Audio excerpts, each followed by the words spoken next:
Okay, this one's called Another Christmas. Christmas morning, Patsy woke up early and came in the kitchen already dressed for the day, so excited that she told Frances, "I'm going to see Jack today. I know I will." Frances winced. "Now, honey, don't get your heart too set on it. You don't know that he's not off somewhere with his own family. Don't you want to open your presents? It's Christmas morning. Can I do it later, after I've seen Jack?" "But sweetheart, you're supposed to open them on Christmas morning. If I had that many presents, I just couldn't wait another minute. Mildred is coming up here to see you later. Besides, I don't think you're strong enough yet to be out all by yourself." But Patsy was not listening, and as soon as she ate her breakfast, she was out the door with her presents left unopened. When Mildred arrived, Frances was alone in the living room, looking upset and worried. "Where's Patsy?" "She's gone off looking for Jack. She left here an hour ago, saying that she's sure she's going to see him today." "Oh no, somebody's got to tell her the truth. You can't let that little girl wander around all day thinking she's going to see that bird." "Well, if you want to break her heart on Christmas, go ahead. I can't. We should have done it sooner, but I just thought she'd get over it, forget about him." Mildred ran over to the window and looked out. "Oh, there she is, over in Betty's backyard. I'll tell you, Frances, this is the worst Christmas I can remember. This is what we get for lying. I'll never do it again." She turned around and looked at Frances with some alarm.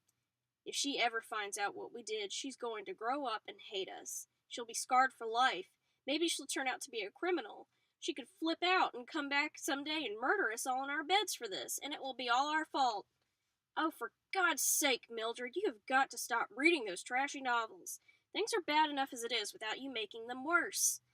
But even as the day seemed sad, the sky was gloomy. And overcast. The usual Christmas blue skies and sunshine had deserted them. Next door, Oswald sat in his room thinking about what an odd concept time was and how it never seemed to be just right. There was either too much of it or never enough. Before his doctor's prognosis, time had just been a round circle ticking on his wrist to check every now and then to see if it was late or early. Looking back on his life now, it seemed most of his time had been spent waiting for something to happen. As a kid, waiting to be adopted, waiting to grow up, waiting to get over some cold or some broken bone to heal, waiting to meet the right girl, find the right profession, find a little happiness, some reason to live until his time was up. Now the waiting was over, and he had never found one thing he had been looking for until he found painting, and it had come too late. Somebody had sure handed him the short stick in life, and this year, probably his last, Patsy, just as he was also waiting for something that was never going to happen. He had watched her from his window, walking around in the yard, looking for a dead bird she was never going to see, and it made him mad. The kid was going to have her heart broken. He was one thing. He was tough, but she didn't deserve it. He sat looking at the painting he had worked on all year of Patsy and Jack on their birthday. He had wanted to give it to her for Christmas, but again, it was too late. She didn't want a picture. She wanted to see the real Jack, and he wanted to get drunk. He knew all the dangers of picking up that first drink, but he didn't care. He couldn't bear the pain of having to watch Patsy grow up and realize that nothing is real. There is no God, no Santa Claus, no happy endings. Things die, nothing lasts. And there was not a damn thing he could do to spare her from any of it. Even if there had been a God that morning, he wanted to punch him in his great big liar's nose. That afternoon, Oswald hitchhiked over to Lillian, walked over to the VFW bar, and took a stool next to a man in a John Deere cap drinking a Budweiser. Sitting in a dark room full of cigarette smoke and the smell of stale beer and the sound of the jukebox playing bad music, he began to feel that old familiar feeling. He was back where he should be. He was finally home. He motioned to the bartender. "I'll have a Bud, and give my friend one over here on me." The guy said, "Well, thanks, buddy. Merry Christmas." Oswald said, "Merry Christmas to you, buddy." Frances had waited all day for Patsy to come home. By 4:30 that afternoon, when it was just starting to get dark, she gave up waiting and went out to look for her. And finally, she found her in the woods behind the store. The store was closed on Christmas Day, but with great effort, Patsy had somehow managed to make it all the way up there, thinking that this is where Jack might be. Honey, you need to come home now. You're not strong enough yet to be out this long. It's turned chilly, and you don't even have a sweater on. You know the doctor doesn't want you to catch a cold. But Patsy would not give up. She wanted to keep looking as long as there was even a little daylight left. Can't I stay just out a little longer, please? Frances could not bear to make her come in. All right, just a little while, but put this on for me. Frances took off her pink sweater and put it on Patsy and buttoned it up. I want you home by dark, do you hear me? Yes, ma'am. Do you still have your presents to open? Have you forgotten that? No, ma'am. She looked so small and frail standing there in the pink sweater down to her knees that Frances almost burst into tears on the way home. Mildred was right. This was the worst Christmas she had ever been through in her life. About an hour later, Frances heard Patsy coming up the steps and greeted her at the door. She had turned on all the Christmas lights and had a hot chocolate and cookies ready for her. Well, here you are. Santa Claus has left you a whole bunch of things, and you better come in here and see what they are. Won't that be fun? Frances had hoped that the presents would cheer her up, and Patsy tried her best to act surprised and happy at each gift she opened, but Frances could see that nothing, not the dolls, the stuffed animals, the games, or the new clothes, could mask her disappointment. For Patsy, the thing that really mattered was that Christmas had come and was almost gone, and she had not seen Jack. That evening, after Patsy was in bed, the phone rang. It was Betty Kitchen. How's Patsy doing? Terrible, I'm afraid. Well, I figured as much. Is Mr. Campbell there? No, I haven't seen him all day. Why? He didn't come in for his Christmas dinner, so I wondered if he was over there with you. You know it's not like him to miss a meal. And a little after midnight, Oswald had finally passed out and fallen off the bar stool. It was 12:45 a.m. When Betty woke up to the sound of a loud knocking, she came out of her closet, put on a robe, and went to the door. The Good Samaritan in the John Deere cap had Oswald slung over his shoulder. He tipped his cap and said, Sorry to disturb you, ma'am, but I'm afraid he's had a little too much Christmas cheer. Where do you want him? Betty had never seen Oswald take a drink before, but having dealt with many a drunk in her day, she said, Bring him in. No need to drag him upstairs tonight. Put him in my bed and I'll deal with him tomorrow. The man, who obviously had a snoot full of booze himself, walked into the closet, deposited Oswald on her bed. Merry Christmas, and to all a good night, he said as he left. Betty took Oswald's shoes off, covered him up, and shut the door. She tiptoed upstairs, went into the spare bedroom down the hall, got into bed, thinking to herself that this had been the worst Christmas she ever remembered. Patsy had her heart broken. Her mother had eaten almost all the wax fruit out of the bowl in the dining room table, and now her boarder had come home dead drunk.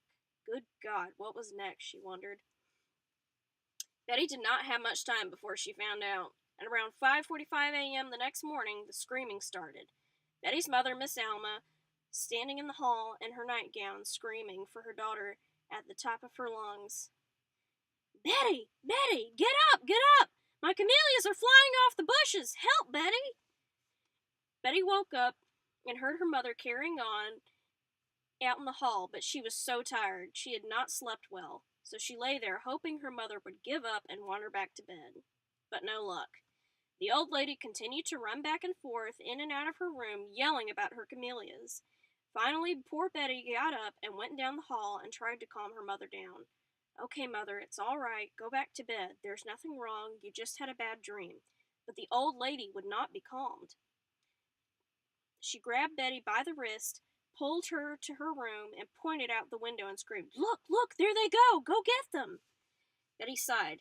Come on, Mother. Calm down. You were just going to wake up Mr. Campbell. Let's just go back to bed.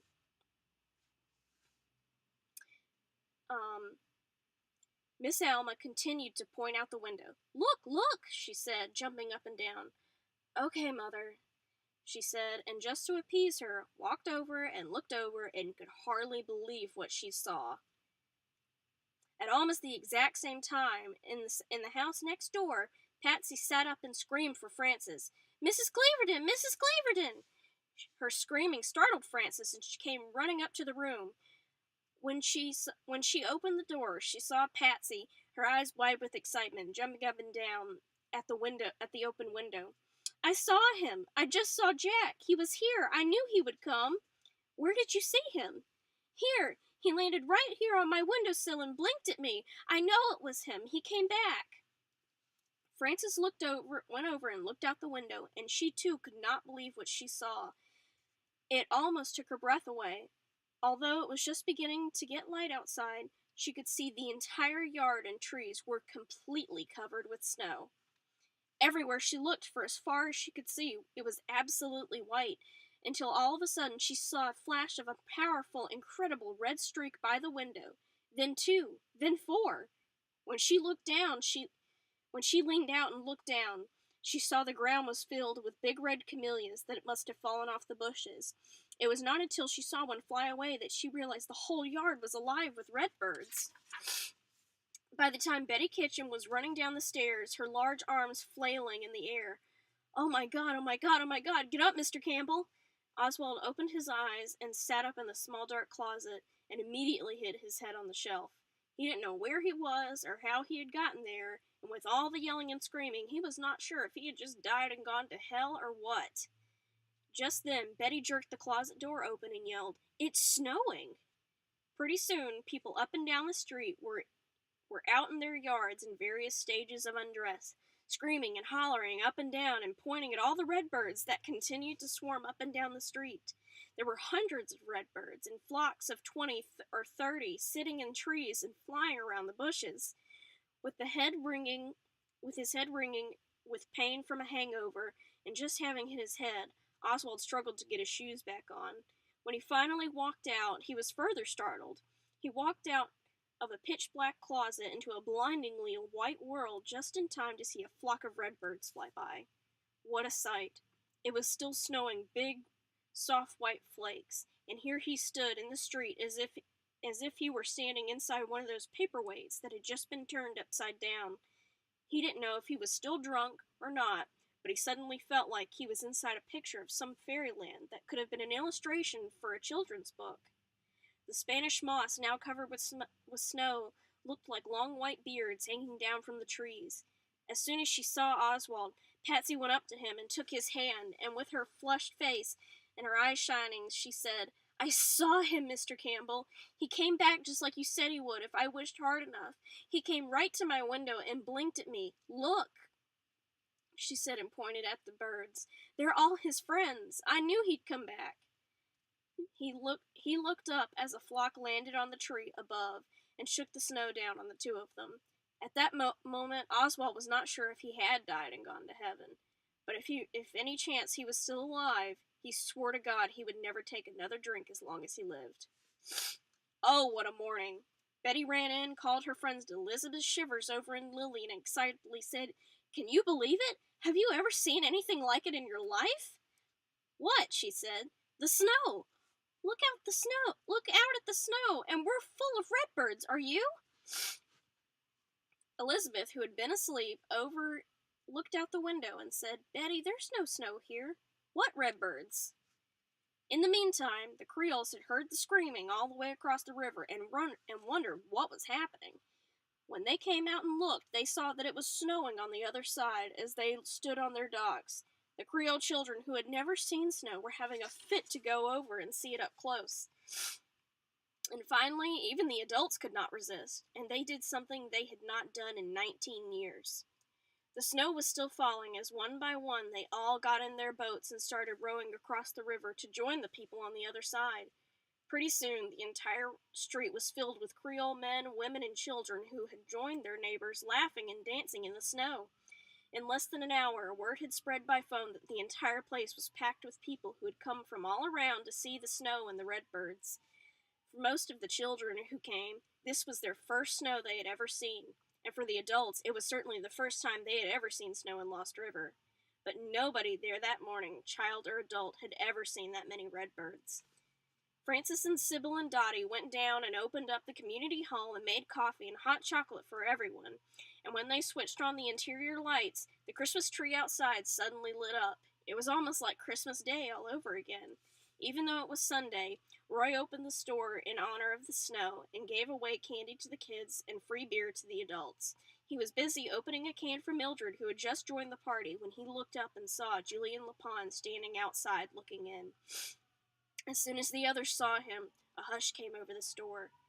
They all held their breaths, wondering what was going to happen next. The two men looked at each other, neither moving. Then Roy walked over, held the door open, and said, "Come on in, Julian. Let me buy you a beer." He knew how proud a man Julian was and how hard it must have been for him to come that far. To the astonishment of everyone, Julian walked in and took the beer. Later, Oswald walked down the river and watched the pelicans and the ducks and the egrets try to figure out what all this white stuff on the river was. 3 pelicans skidded on the top of a piling and fell into the water and were mad about it, and Oswald had a good laugh.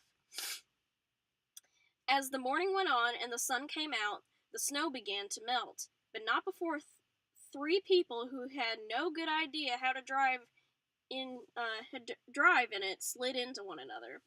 A lot of strange and unusual things happened that day. Oswald, in his excitement, had forgotten about his condition against the doctor's orders and was out in the snow all morning. But he did not catch pneumonia and die. He didn't even catch a cold. But the best thing by far was that Patsy got her wish. She had seen her friend Jack again. Naturally, that day, there were so many questions. After that day, there were so many questions. Why had it snowed in just that area? Why had so many redbirds come? Why had that one bird blinked at Patsy? Of course, no one person could be 100% sure what had really happened that morning, but Mildred had a theory. She went over to her sister's house and stood in the middle of the living room with her hand on her hip and declared with defiance, "Frances, I believe her. I believe she did see Jack." "But Mildred, how could she? We both know he's been dead for months." "I don't care," Mildred said. "I think she saw him. I don't know how or why, but she did." And then Mildred looked her right in the eye and said, as serious as a heart attack, "Frances, I think it was a miracle of some kind." Frances thought about it. "Well, I don't know what it was. If she really saw Jack or if she just thinks she did. But I'm not going to question it. She's eating again, and that's all I care about." Of course, if the same exact event had taken place on Christmas morning instead of the day after, many more people might have believed a miracle had occurred. Still, everyone had his or her own personal explanation as to what had happened. And as far as Patsy was concerned, it was Santa Claus who caused it. He had just been a day late. And according to the meteorologist, there was a perfectly good scientific reason for the sudden snow. A cold snap from the east swept down from Canada and dipped all the way down to northern Florida, causing the temperature to drop to 38 degrees, and the moisture of the river had caused snow to fall only in and around the river area. The bird experts who appeared explained it away, saying that the northern cardinal has been known to flock together in large numbers in cold weather, and not being a migratory bird, they most probably had been in the area all along, hidden amongst the thick foliage. However, Roy and Butch believed it was the 50 pounds of sunflower seeds they had spread around all in the dead of night on Christmas Eve to attract redbirds for Patsy that caused them to come. Roy said if there was a redbird within 100 miles that liked sunflower seeds as much as Jack, they might have a chance.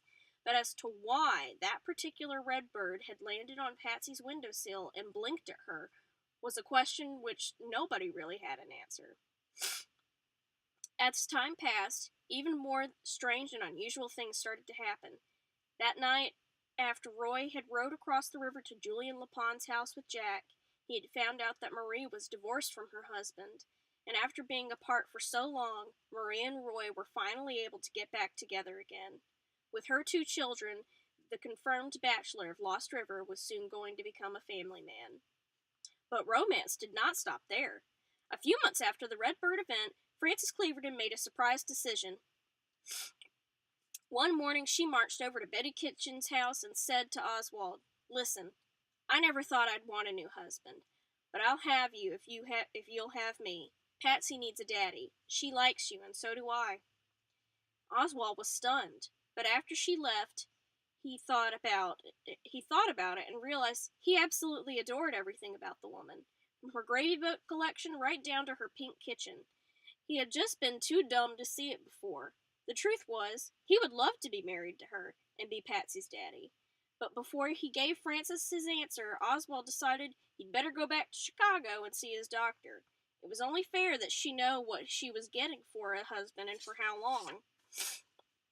When he arrived in Chicago and called, he found out his doctor had died. However, his son, Dr. Mark Obchek III, had all Oswald's charts and agreed to see him the next day.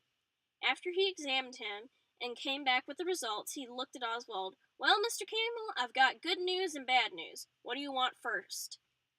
Oswald's heart sank. He had hoped it would all be good news. "Let me have the bad news first, I guess," he said. I do the same thing. I always want to hear the bad news first.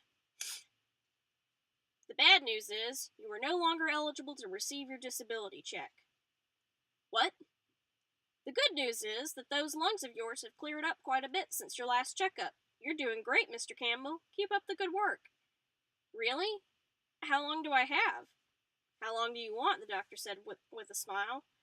"Forever." "Well, Mr. Campbell, I can't promise you that, but you can try." "Thanks, Doc, I'll do my best." Before he left, he called his ex-wife Helen and told her all the great news, and she was very happy for him.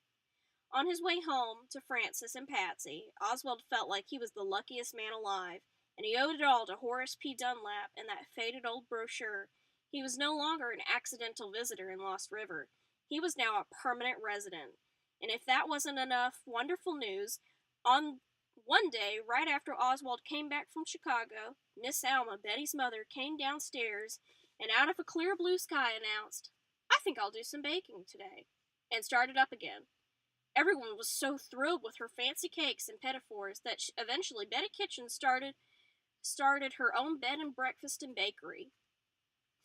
Patsy, content that Jack was alive and well, returned to the hospital and finished her therapy. Within a year, she was walking without even a hint of a limp. However, Butch managed continued to drive to Atlanta every weekend, even after Patsy finished her therapy. And within 6 months, 2 new dishes of tamales and enchiladas were permanently added to the community potluck dinner by his new bride, Amelia Martinez. The most unexpected development involved Mildred. On that morning after Christmas, when Julian LaPont had walked into the store, she thought he was the best-looking man she had ever seen. And when Julian, a widower, had spotted Mildred, he had asked Roy, "Who is that?" After a whirlwind courtship, Mildred, now a platinum blonde, had run off with Julian, and they were now living in New Orleans, having a wonderful time. Oh, man. Dottie Nivens remarked, "That's what comes from reading all those racy books," and sat down and started writing one of her own, which won a first novel award from the Romance Writers of America. At last, she was a real woman of letters, both professionally and at the post office. 5 years later, right before another Christmas, Oswald T. Campbell came in from a meeting at the county courthouse and informed Frances with a chuckle, "Well, honey, it looks like we're not lost anymore. We've been found." On Christmas Eve, a new sign to be unveiled in front of the community hall that said, "Welcome to Redbird, Alabama, a bird sanctuary. Population 108. That night, when Butch switched on the Christmas tree and the new sign lit up, Oswald squeezed Frances's hand, and they both smiled and waved at Patsy, who was standing over with all the other children. Then Oswald leaned over and whispered to Frances, "Isn't it amazing how one little bird changed so many lives?" And it was.